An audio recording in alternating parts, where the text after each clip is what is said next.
Wicked Abimelech. Dear friends, in today's story we will see what happened to the family of Gideon, who judged Israel for 40 years after his death.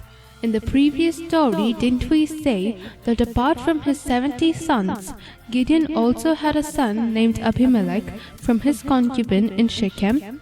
After Gideon's death, when Israel made Baal-berith their god, problems arose not from outside but from one among them. When Gideon saved Israel from the hand of Midian, they wanted to make him king, but he refused. Gideon's surety that Israel's God is their ruler was the reason behind his refusal. Apart from that, Gideon was a person who tested God 3 times and experienced his power and might. But Gideon's son Abimelech was a person who was not happy with Gideon's decision. After his father's death, Abimelech, who wanted to be king, did not waste time and went to his mother's family in Shechem and talked to them. He asked, "What is better for you, that all 70 of the sons of Gideon rule over you, or that one who is your bone and flesh rule over you?" His mother's relatives spoke all these words to the leaders of Shechem, and their hearts inclined to follow Abimelech, for he was their brother. And they gave him 70 pieces of silver out of the house of Baal-berith, with which Abimelech hired worthless and reckless fellows who followed him. Till now we have seen God raises up a deliverer for Israel when they are in a hopeless situation. Now they have left the Lord and made Baal-berith their god, right? Jehovah defeated the armies of their enemies who were spread out like locusts through Gideon, using only a trumpet and an empty pot with a torch inside. But now Israel has come to a point of Abimelech hiring his followers.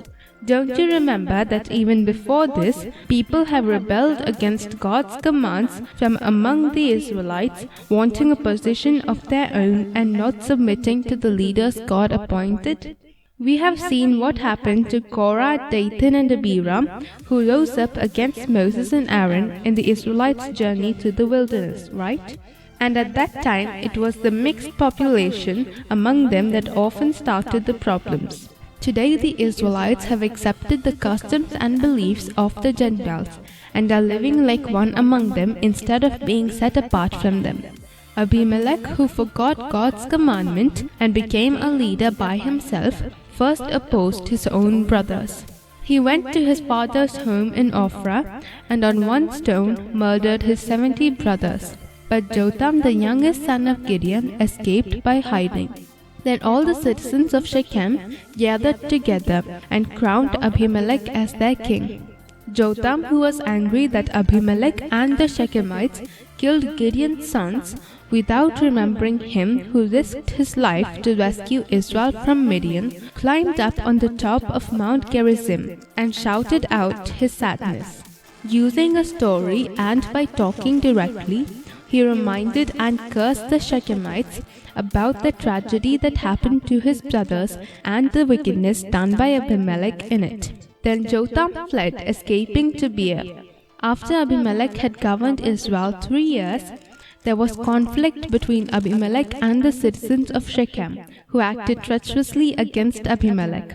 In opposition to him, these citizens of Shechem set men on the hilltops to ambush and rob anyone who passed by, and this was reported to Abimelech. Now Gaal, son of Ebed the Shechemite, moved with his brothers into Shechem, and its citizens put their confidence in him. When Zebul, the governor of the city, heard what Gaal, son of Ebed, said, he was very angry. Under cover, he sent messengers to Abimelech and informed him of it. According to the words of Zebul, Abimelech and all his troops set out by night and took up concealed positions near Shechem. Then Gaal led out the citizens of Shechem and fought Abimelech. Gaal and the Shechemites had to flee before Abimelech. The next day the people of Shechem went out to the fields against Abimelech. All that day Abimelech pressed his attack against the city until he had captured it and killed its people. On hearing this, the citizens in the tower of Shechem went into the stronghold of the temple of El-berith. But Abimelech and all his men who heard of this set fire to the stronghold over the people inside. Next, Abimelech went to Thebes and besieged it and captured it. And all the men and women of the place fled to a strong tower inside the city and locked themselves in it and climbed up on the tower roof. Abimelech went to the tower and stormed it. But as he approached the entrance of the tower to set it on fire, a woman dropped an upper millstone upon his head and cracked his skull. Hurriedly he called to his armor-bearer, "Draw your sword and kill me, so that they can't say a woman killed him." So his servant ran him through, and he died. When the Israelites saw that Abimelech was dead, they went home. Thus God repaid the wickedness that Abimelech had done to his father by murdering his 70 brothers. God also made the men of Shechem pay for all their wickedness. The curse of Jotham son of Jerubbaal came upon them.